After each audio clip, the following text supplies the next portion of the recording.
make sure that's on here. What's good with y'all though, man? I see y'all. I see y'all made it through another week of this bullshit. You know. Anyway, we got a cool last little show for y'all, man, today. So without further ado, let's get started, man. Y'all know what it is, man. It's your boy, PG the Hustler, man. Back with another episode of Talkin Shit. And it is episode 84. 84, right? Yeah, 84. Damn. When are we gonna do at 100? Hey, man, shout out to Dirty Red, man. Y'all see I ain't been touched up in like 2 weeks, man. My barber, man, got to get well, man. I hope he doing better, man. But I'll be back right next week on y'all, man. Y'all know what it is. Anyway, man, we gonna just kick it off, man, and just get this thing started, man. I got my blunt. I'm finna roll up another one. Y'all kick back. Y'all check out some of this crazy shit going on. I got my drink. You know what I'm saying? See, I had to drink my pinky up. You know what I'm saying? But, anyway, it's a Halloween episode. This shit gonna be spooky. And the spookiest shit we gonna start off with is this nigga Dwight Howard forcing himself on a motherfucking man. Lord have mercy. Cool Lord have mercy. Howard accused Let's go. of assaulting, forcing himself on a man, doesn't deny the encounter, denies the nature of the encounter. So let's put it up full mass. A man named Stephen Harper has accused Dwight Howard of assault, battery, intentional infliction of emotional distress, and false imprisonment, according to the narrative. This took place in 2021. Howard, per the lawsuit, allegedly performed sexual acts that Harper did not consent to. The former NBA star admitted communicating with Harper on Instagram before eventually meeting him. Harper provided text messages and Uber receipts to prove he did hook up with Howard at the player's residence. Harper reportedly visited Howard on July 19th, 2021, per Radar Online. According to the three-time Defensive Player of the Year, the sexual acts that happened that day were all consensual. They were all consensual. Stephen Harper, though, argued that was not the case. In his complaint, Harper wrote that Superman was also brought a man dressed as a woman who wanted to be called Kitty, Kitty. He did not want to join the sexual activity that Kitty and Dwight Howard were undertaking, but was allegedly forced by the former NBA star to do so.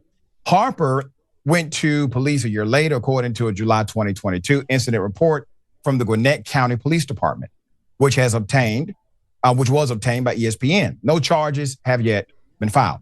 Quote, this report was made following Mr. Harper being blocked on social media and after the first demand for payment was rejected, Bailey said. In Georgia, the statute of limitations for filing this type of civil suit is 2 years from the date of incident.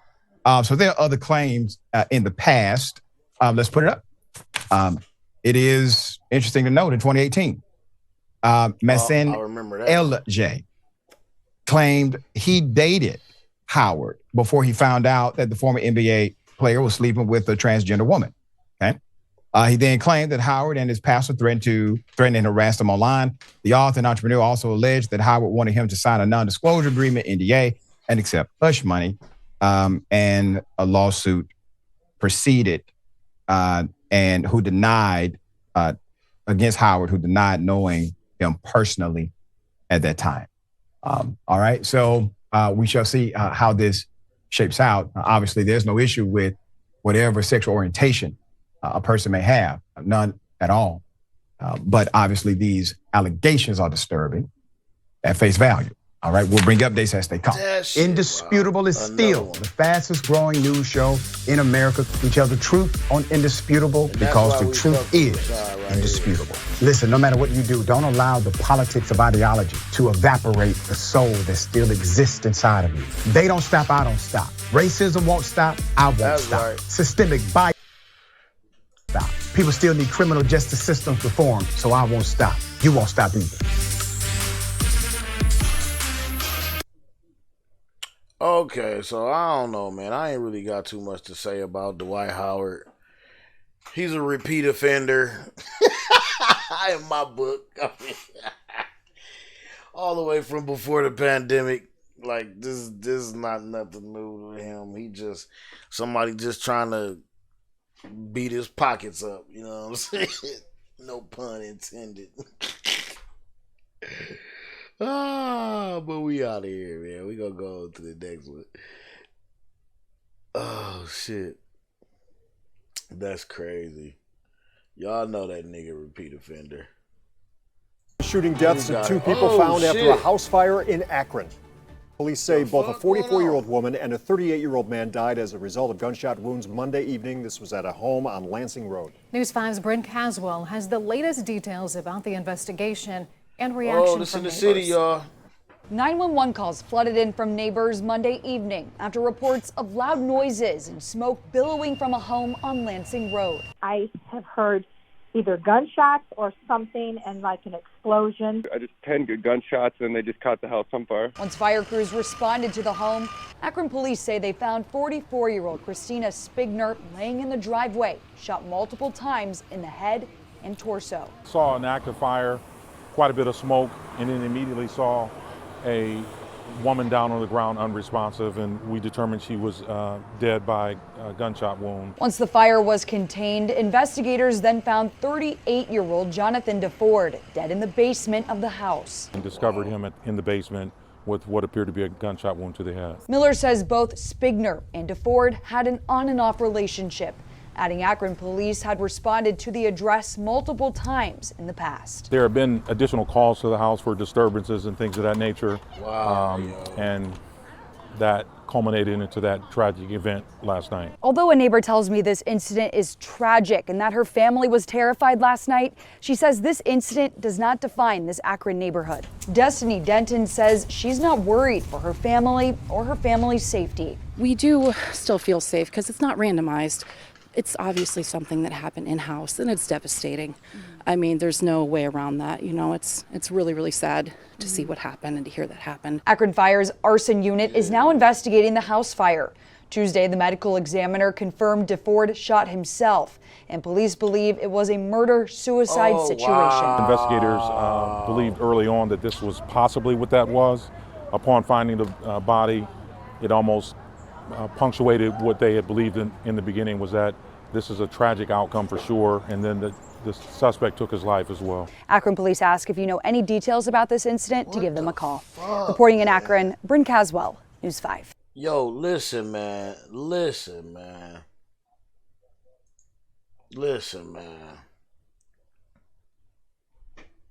Mental health is serious, man. This shit, that shit devastating. Like, that shit's crazy, yo. Rest in peace to, the families and all that shit, man. Mental health is important, man. If y'all, listen, man, I don't even know what's going on in their situation, man, but if y'all know some people, we all got friends, man. Instead of riding down on them, man, when they in their time of need, or riding down on them when it's time, when they get low, you know what I'm saying? Pick them up, man. We gotta help each other, especially us in the black community, man. We gotta help each other because we don't really talk about mental health, and that's some real shit. Like, I don't even know what race I don't know what race these people is, or it don't even matter. Just mental health, man, is for real, man. Y'all gotta look out for that shit, man. Ain't it? What's up, Iceberg? Hold on. What?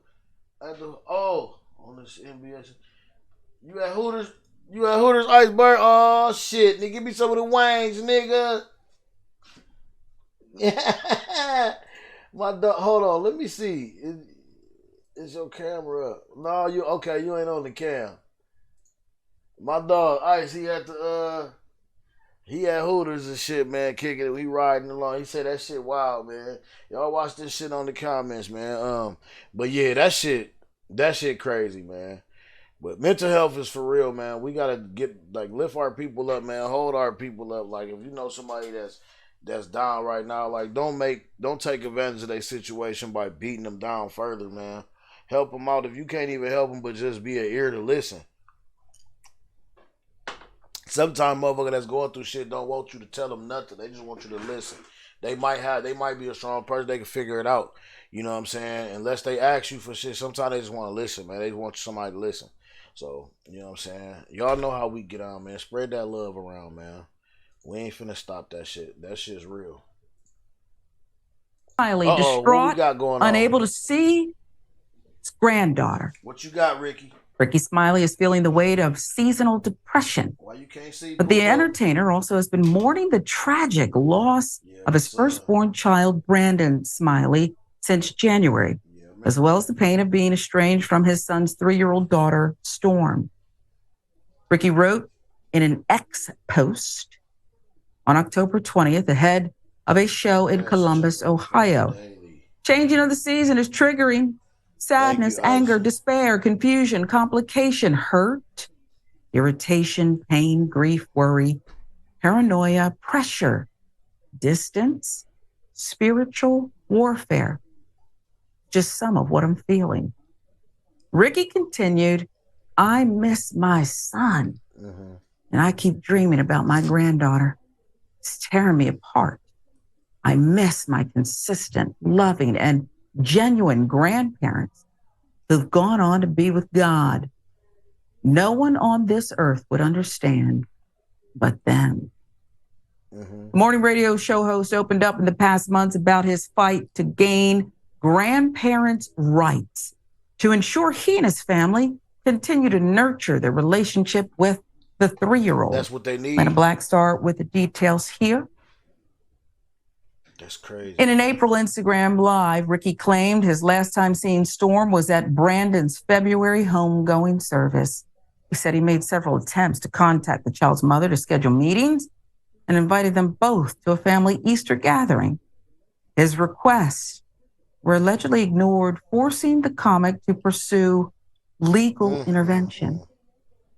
He also divulged that Brandon and Storm's mother shared a rocky relationship and that the aspiring entertainer also endured obstacles to gain access to his only child. You're hurting her. You're hurting her. The best thing ever happened to me was having my grandparents around and just having wonderful grandparents, said Ricky in the live session. In 4 short months, the Friday after next actor will mark a year since he laid his son to rest. 32-year-old tragically passed away in January, reportedly from fentanyl and alcohol toxicity. For years, he struggled with addiction. The milestone could also mark a year of estrangement for Ricky and Storm. Jesus. Damn, it's sad. Elsewhere in this emotional post, Ricky wrote, can't even go to the cemetery to visit my grandma's grave because Brandon is buried next to her. Bad mistake on my end to do that, so I'm stuck as far as that. Just ain't going. Even though his own sorrow, Ricky wished, though, through his sorrow, he wished love and happiness to his fans, promised that he would still show up for a scheduled performance. The BET Comic View alum also has 3 other children, and for many others, he has served as a father figure. Atlanta Black Star filling in the details, Mayor. My heart breaks for him and for, if we're to believe everything that he has detailed, a little girl probably misses Grandpa too. I always like Ricky Smiley. This is an extremely touching story because hell yeah. As a grandparent, I'm not a parent or grandparent, but just like this here, man. Like Ricky Smiley, man, I always like him because he's transparent and he's real. He's always been a real comedian, a real person, a real father. Like everything he go through, like. You know what I'm saying? He's transparent. He let the public know. And we kind of go through that shit with him, kind of like being, being transparent and having empathy towards the situation. You know what I'm saying? It's crazy. It's like we almost kind of go through that shit. Like we feel for him if you have any kind of, empathy in you. And I think that is it's a touchy situation. Shot go out to him, man. And his family, I hope they can make it through this. I hope he get to see his granddaughter again. Because that's real, like having your grandparents in your life. Like, I do like I do feel what he's saying, like, you know what I'm saying, because it was crazy when I lost my granddad. You know, it was real crazy. Like for me, like I took a whole nother turn down there. It feel like, you know what I mean, like the world just turned upside down. Like things can happen. So that's why I say, man, always check on your folks, man. You never know what they're going through, man. You know, and Michael Blaisdell. And you know, above that too, check on yourself. You can do that. You can check on yourself. You can always take a step back, take a breather, evaluate shit. You know what I'm saying? Evaluate what's going on. Take a moment. You know, whatever you want to do. If you do it, if you're a praying person, take a moment, pray. You know what I mean? If you meditate. Like whatever you do. You know what I mean? You smoke a blunt, whatever you want to do to get your mind right. You know, do that shit. Like I encourage you to do that shit sometime. That's what I call kind of checking on yourself, you know, making sure your shit straight, you know, making sure you feeling all right. You know, hey, sometimes you got to do that when it ain't nobody to check on you. You feel me? So, and that's crazy, man. That's definitely sad, yo. So we about to keep on rolling on that. We're gonna try to see if we can lighten the mood. We'll keep following it. Going on. This elsewhere, is what just 10 pounds. We ain't gonna see this nigga play with this body fat trying to sell us some bullshit, but police department. There are family, friends, and even standing outside Warrensville Heights Police Department. There are family, friends, and even sorority sisters who all want one thing: justice for Amanda! With weary hearts. I have to live the rest of my life knowing that I wasn't there for my baby.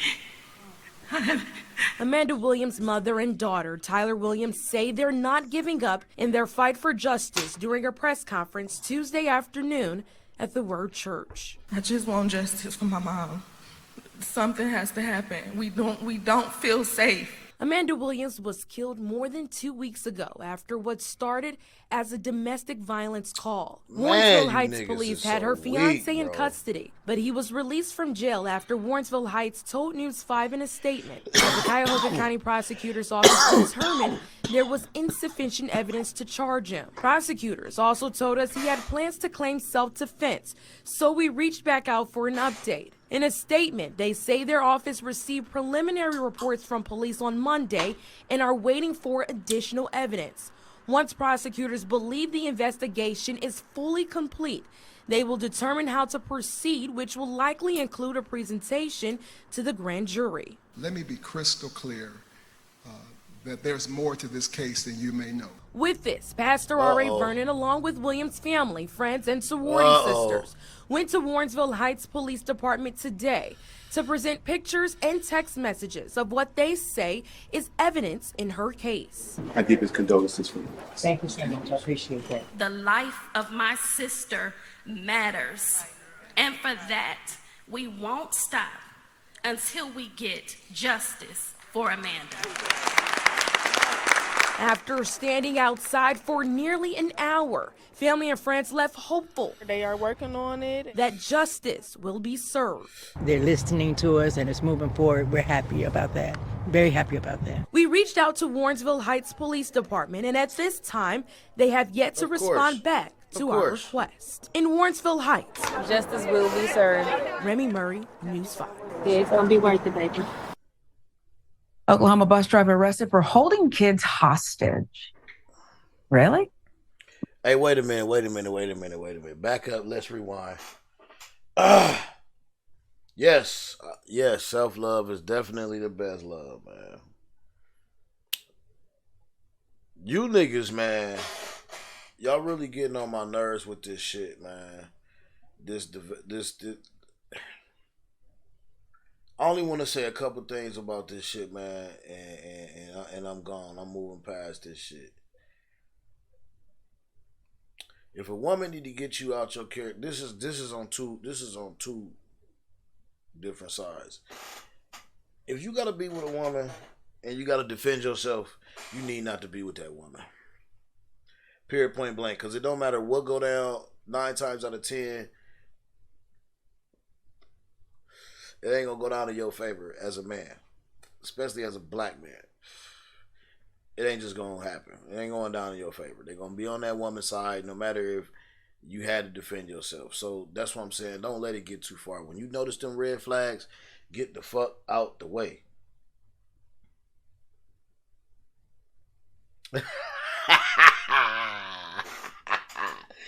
You like, I ain't messing with Ice tonight, y'all. He cutting up, y'all. You talk about the one with the glasses? Yeah, you talking look at you. Look at you. You a fool, boy. Nah, man. But man, if you gotta defend yourself, listen, man, you don't need to be with her. And if you on the other side, on the flip side, if you feel like you gotta put your hands on a woman, or you feel like what the fuck, nigga? Like, I don't know, like killing some, whatever the fuck y'all. Listen, man, I don't get it, man. If she fucks somebody else on you, that's about the worst that could happen. Oh well, nigga, it is what it is. Move along. That shit happens. Move the fuck along. It ain't no reason to be killing a motherfucker. You know what I'm saying? Like, for real, especially not over. So like, that's stupid. That's stupid, man. Anyway, I that shit kind of boils my blood. I don't like talking about that bullshit. That shit corny as fuck when niggas do stupid ass shit like this, man. Like, for one, man, let that wild shit stay wild, man. Don't tame that. Don't try to tame that wild shit. You know what I'm saying? And if they are wild, don't try to tame that shit. Let that shit stay wild, man. Anyway, moving on, man. Let's see about this scary ass. Most bus drivers want to get the kids off the vehicle. Oklahoma bus driver arrested for holding children hostage while en route. Watch. How? What? I gotta get home in like 10 minutes. No, you're not going to get home in 10 minutes. I don't care. You think you can get away with stuff? I run my bus a certain way. I don't care what the other bus drivers do. You obey me. Can I get off there? No. You just want us to get off? No. Be quiet. Sit down. No, let us off. Sit down. No. Sit down. Sit down. I don't care. Sit down. I don't care if your mom's there. Makes no difference to me. You're not going with your mom. Sit down. I don't care. Sit down. Hey, let me off. Hey, let me off. Sit down. Let me off. My Sit down. Don't touch me. No. Don't touch me. No. Don't touch me. Sit down. Let me off. No. Hey, let me off. All of you, sit down. I'm not sitting down. I'm not sitting down. You're not getting off the bus. Sit down. No. I've been here for like 40 minutes. I don't care. I don't care. Sit down. I'm not budging. Sit down. They are not listening. I have yelling at these people. Go. Hey, quit grabbing. Hey, quit grabbing. You better quit grabbing my thunder. I will turn your ass in. You understand me? I don't care. You better. All right. What's your name, sir? I'm not telling you. You need to tell me because I'm about to get your butt fired. Get out of here. You'll get fired. Sit down. Sit down. Sit down. Sit down. This is the funniest shit. Mama, help! You can see, I don't care what parents do. If they smack the bus, I don't care. I don't care if they get violent and break windows. It makes no difference to me. I got somebody coming right now. Okay? That's the way it is. And I will win. I will win everything. Quiet. Everybody wants to Quiet. fucking win. Like, Quiet. this shit is crazy. Everybody wants to win their fucking His agenda. bus is going to do things his way. And he doesn't care whose mother is watching, apparently. Thomas Young, 68-year-old, was charged for holding students on the bus while driving them home. Young was taking students from Broken Arrow Public Schools home, but he was running behind. In a surveillance video obtained by multiple news outlets, including Fox 23, The driver, identified as Young, can reportedly be heard giving a warning to the middle school students. Quiet. Everybody be quiet. The driver can be heard saying in the clip, I'm not moving until I don't hear any speaking. People magazine with the quotes. Body of the story. He then allegedly stops the bus for around 9 minutes. And during that time, kids can be heard screaming and crying for help. At one point, Young can reportedly be seen putting his arm out to stop a student from exiting the bus. Banging sounds can also be heard in the footage. You think you can get away with stuff, Young said, per USA Today. I run my bus a certain way. I don't care what the other bus drivers do. You obey me. After the students began leaving the bus through emergency exits, Young drove to a nearby parking lot where more students escaped, and he was confronted by police. Right. Okay. I don't know why they Broken Arrow Public School spokesperson Tara Thompson told Fox 23 it was Young's second day taking that bus route. He arrived 30 minutes late to pick up the students. Thompson said the alleged incident was unexpected. Thompson has since confirmed to all three news outlets that Young, who held his position for about a year, has been fired from the district. Police told KJRH that the charges against Young will be forwarded to the Tulsa County District Attorney's Office. It's unclear if Young has entered a plea or retained an attorney to speak on his behalf. I'm going to go to you pretty early on this one, Ben, but I want to say this first. There are bus drivers, and then there are bus drivers of middle school students. And that's a special skill set.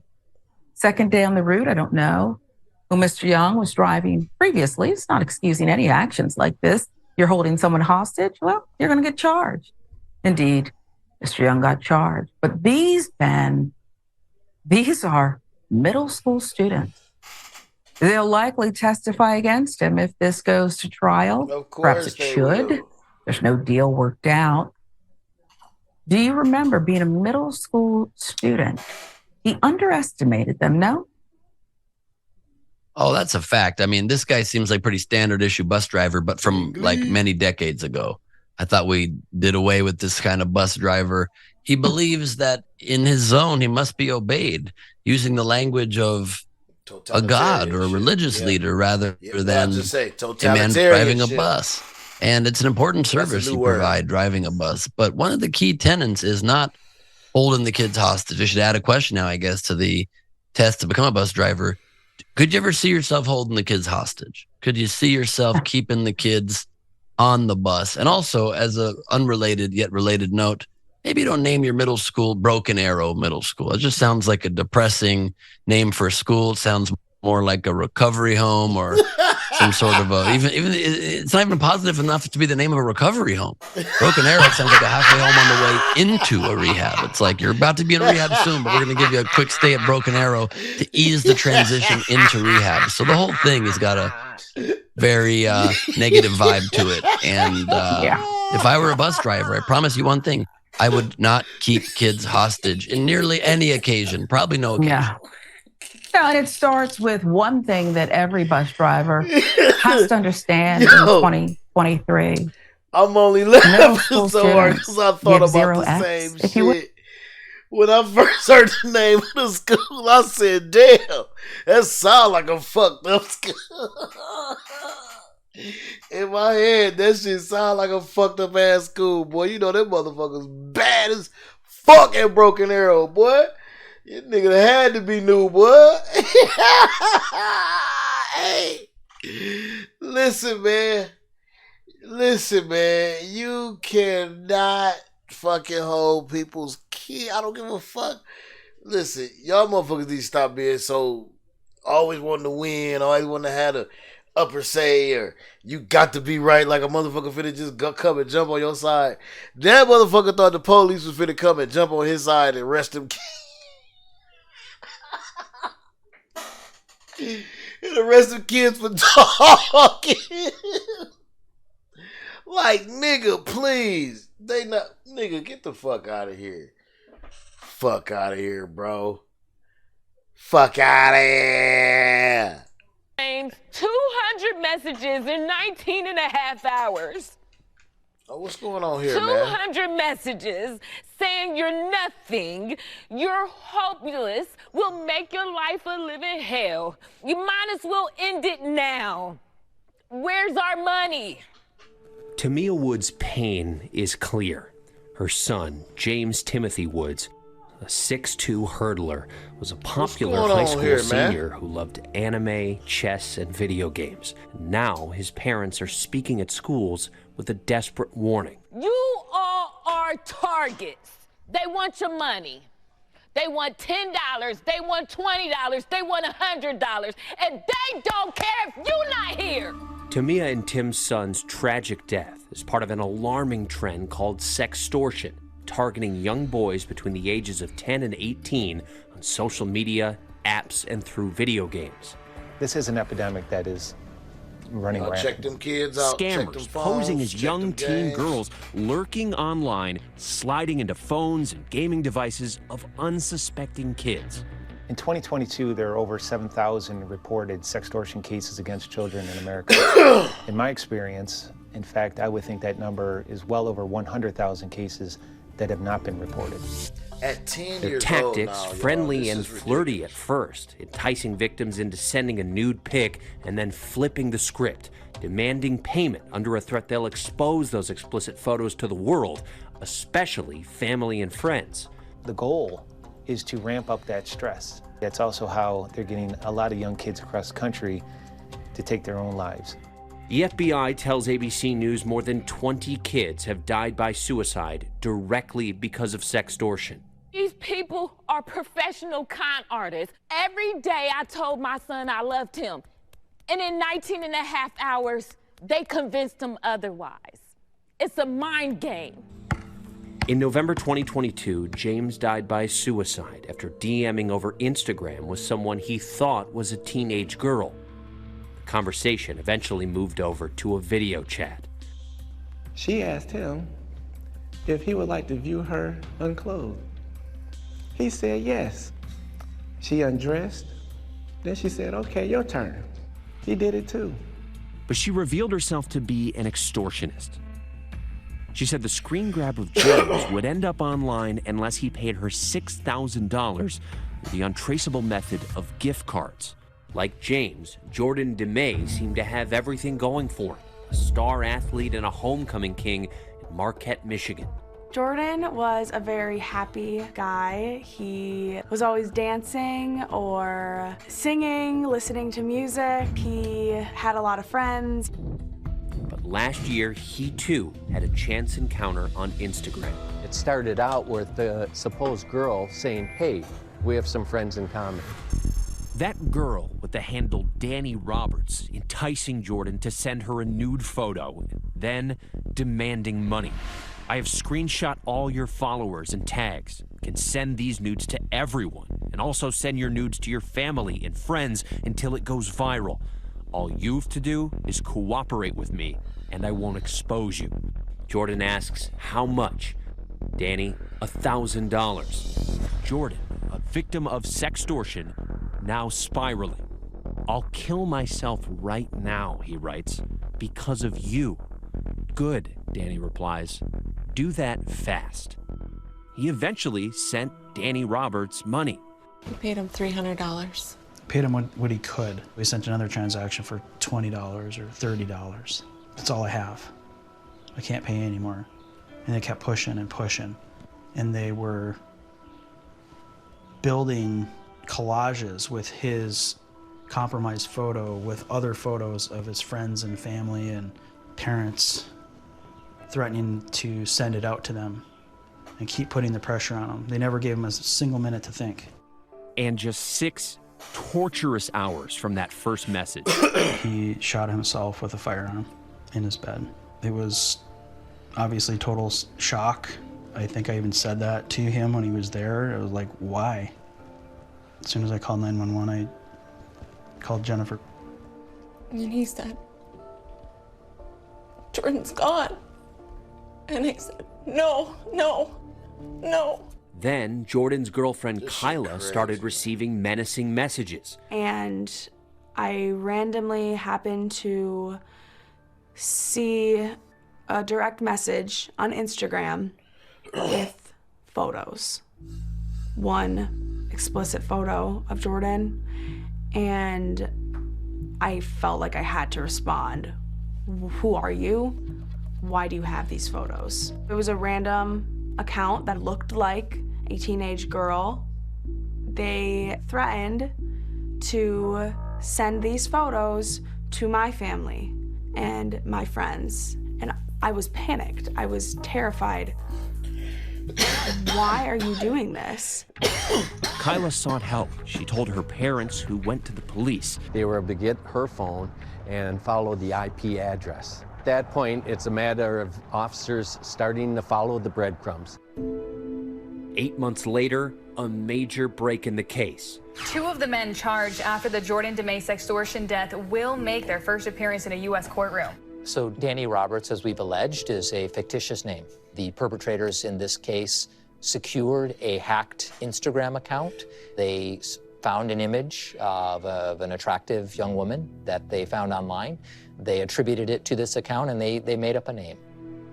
It turns out Jordan wasn't up against just one scammer, but 6 of them, all located halfway around the world in Lagos, Nigeria. Wow, yeah. We're seeing a majority of the cases recently leading us back to Western Africa, specifically Nigeria.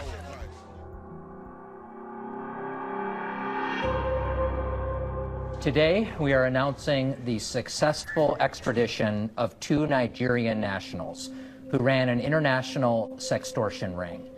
Samuel Ogashi, age 22, and Samson Ogashi, age 20.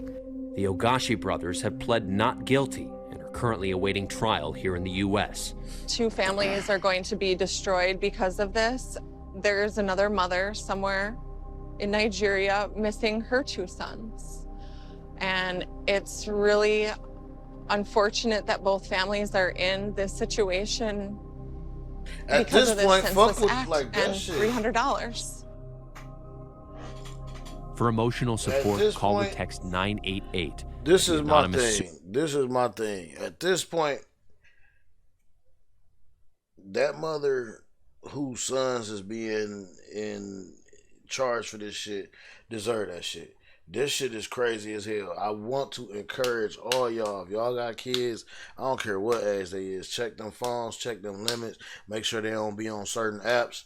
I got a thing on my phone that let me know every time my child download an app or anything, man. Y'all can get that shit. Like, they got them. I'm not going to just take everything from them. You know what I'm saying? Because they got to have, they got to have phones and they got to have shit. You know what I'm saying? So, nobody's trying to just take nothing from them. But please, monitor that shit. Keep them kids close. Don't just give them these fucking devices and let them go at their own risk. Like, cause you see what type of shit can happen. Like, this shit crazy, man. Rest in peace, man, to them young fellas, man. And condolences to them families, man. Anyway, let's move on to this one, man. I see the beige rage in the building.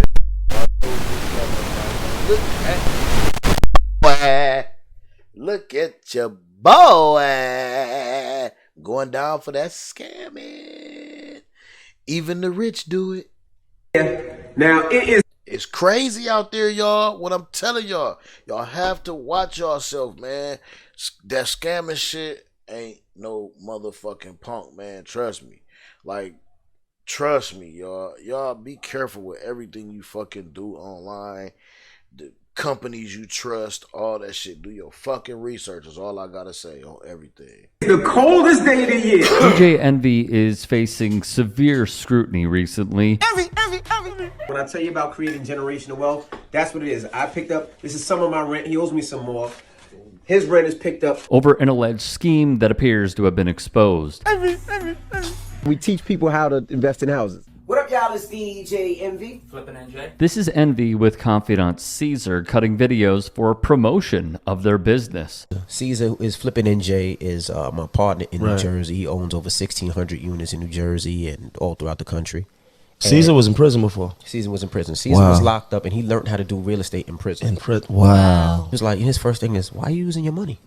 I said, what you mean? He said, You don't use your money. You use other people's money to get these deals. And started teaching me the game of how to do it without using minimal money. He going to jail. Joe Budden told me it was a Ponzi scheme and I was going to go to jail.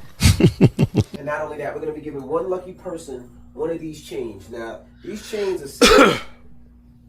Whoever we give this chain to, that's a crazy investment when you think about it, right? We're all about the home runs, grand slams.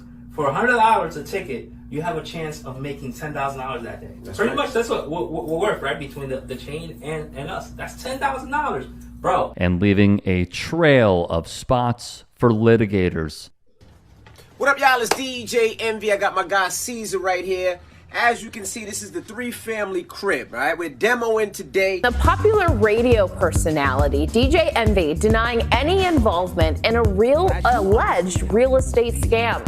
Envy has not been charged, but his longtime business partner, often promoted on Envy's show with Charlamagne the God, The Breakfast Club, facing charges of swindling investors out of millions of dollars. This morning, hugely popular radio show host DJ Envy facing scrutiny. It all starts with credit, right? Over his connection to a business associate who was arrested by federal agents for his involvement in an alleged real estate Ponzi scheme.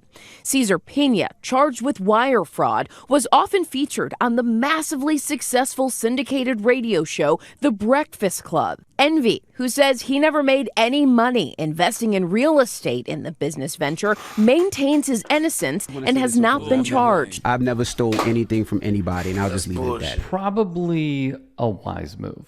Federal agents made the move to arrest Cesar, the business partner of Envy, after investors claimed they had been swindled out of millions of dollars. How much money do I need to buy my first investment property? It all depends, man. What market you're in. It all depends. Tri-state area. Right now, let's say if you wanted to buy a property that's $500,000. Cesar could be seen with the famous DJ touring properties, holding seminars, and conducting one-on-one discussions on The Breakfast Club to promote the business. Philip R. Sellinger, the U.S. Attorney for the District of New Jersey, said Cesar defrauded investors by way of a Ponzi scheme. Sellinger would put out the following statement: Piña exploited celebrity status and social media to develop a devoted following of potential victims, promising returns that were too good to be true. Piña allegedly defrauded dozens of people of millions of dollars. By way of those attending, Envy is seen arguably as the face of these seminars and spoke at length. Because I have enough investments. I don't investments. You don't own nothing. You don't own nothing. Investments. You sound smart to somebody dumb. After these allegations came about, Envy would defend himself, saying, Cesar, if he took money, I wasn't privy to it, nor did I even know. But I do understand how people feel if they did give him money, because I gave him a lot of money that I didn't see a dollar of return. For anyone to say I was involved, that is totally not true. You know, we really want to help the community, and that's why we do so much. So that's the reason why I want him to talk. I'm like, yo, I got to get you on stage because we can help a lot of people. Right. And we've helped so many people, not just regular people, but celebrities, athletes, executives. And when we do and we get them money, we got a bunch of people, millions of dollars. How much did you charge them, Cesar? Nothing. Right. And Something's not adding up then. NBC New York detailed how Cesar would conduct his business by taking a hold of a property, making it better, flipping it, and offering a 30% return in just a few months. Alleged victims filed suits claiming they did not get their funds back from him. Cesar is also accused of swindling investors to buy into properties that made him boatloads of cash. Piña would bond out of jail at $1 million.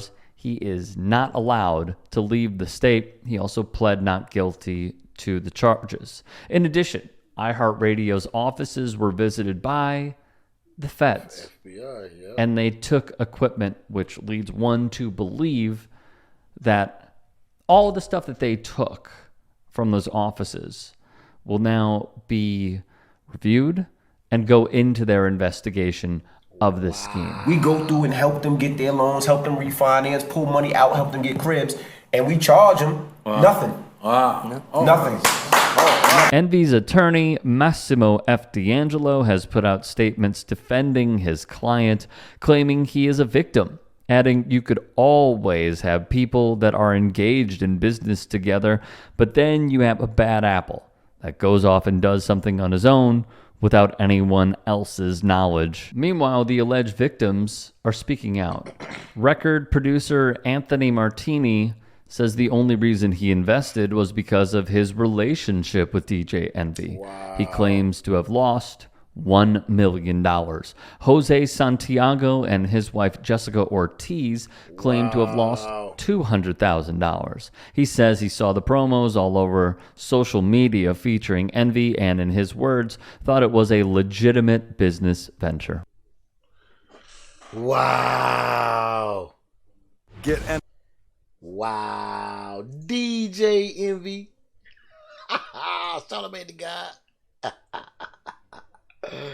Hey, yo, man, that shit is crazy. So really, that ends today's show, man. I don't know about DJ Envy, man. That shit funny when you put all that shit together, man. All them red flags, like all that shit. Everybody tell this nigga some shit. You heard Angela. You heard Angela Yee. Angela Yee. And Charlotte McGay. Hey, you heard Angela Yee. Something ain't adding up. And that's real shit, man. So that shit crazy, man. I don't know, man. I don't know. I know people do end up becoming, victims of them things and them schemes and shit, man. But like, at some point, like, you gotta know, like, you gotta take into account and be like, yo, this shit don't seem right. Like, this shit just ain't feeling right. Like, it ain't, like, this ain't, I ain't even got none of my money back. Envy should have been like, man, be careful, man, who you try to go into business with, man. Be careful, man, for real. Real shit, yo. So that really kind of ended the show, but I got like a little, I don't want to talk about Mr. and Mrs. Pinkett. You know what I'm saying? But anyway, I'm going to go ahead because this shit funny. I got to hear about it. Diddy's former bodyguard wanted to snuff out Will and Jada, but I got to hear this ridiculous shit, man. And y'all going to listen to it with me. Y'all hostage, nigga. Yeah, Will Smith. According to the reports, there was a time that P. Diddy was going to snuff Will Smith and Jada because they both decided to hit on Lisa Lopez. Jennifer Lopez, while not Lisa Diddy was Lopez. with Lisa. I know this is all convoluted and interesting as hell. All right, put up the picture full mass. So more people are actually jumping on this Jada and Will bandwagon. That's so funny. P. Diddy's former bodyguard says she and Will Smith tried to steal. I mean, damn. Jennifer Lopez can be stolen. Had no idea. But according to him, they tried to steal Jennifer Lopez from Diddy during their, well, let's just say entanglement. Here's the video. Tell me the story about how Puffy wanted to fight Will Smith over Jennifer Lopez. Oh, man. This goofy nigga.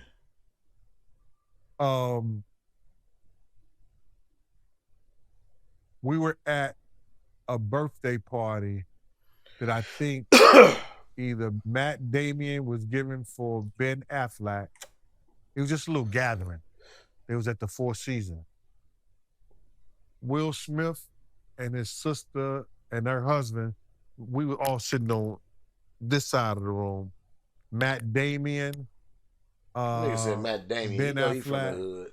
Jennifer Lopez, Affleck.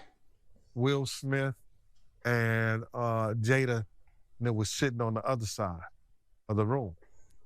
So I know Puff so well that he stood up. When he stood up, he walked and did his own some kind of way, and then he went like this, like that. I went over towards him. I know to go over there towards him. So I go over towards him, and he said to me, he said, yo,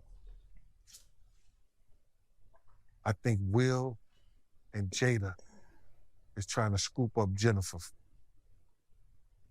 I want you to stay close, because I'm going to snuff them.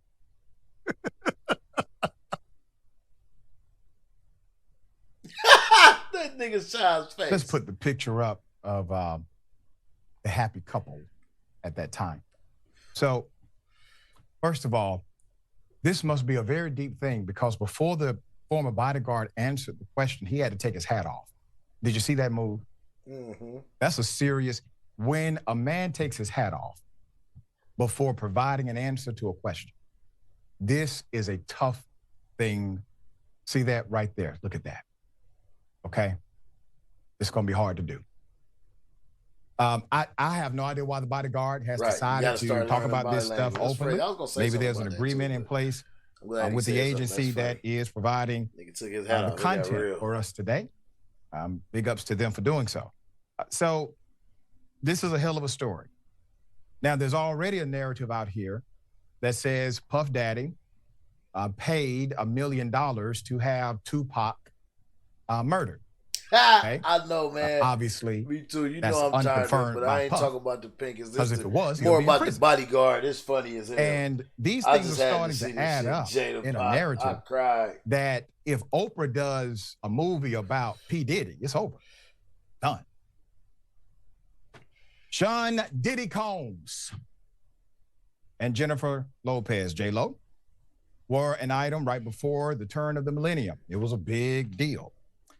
They met on the music video set of J-Lo's song, If You Had My Love, and started dating soon thereafter. So December 1999, the duo, they were arrested together after running from a shooting that took place at a New York nightclub. J-Lo's charges were dropped after her release, but Diddy was hit with bribery. He was hit with gun possession. He was later acquitted. And the pair continued to be seen together at award shows in 2000. They broke up in 2001. And the In Living Color Dancer alluded to Diddy being unfaithful during their relationship. During their 2-year stint as a couple, Diddy allegedly had to fight off some potential suitors, according to his former bodyguard. 2 of those suitors were actually Jada and Will.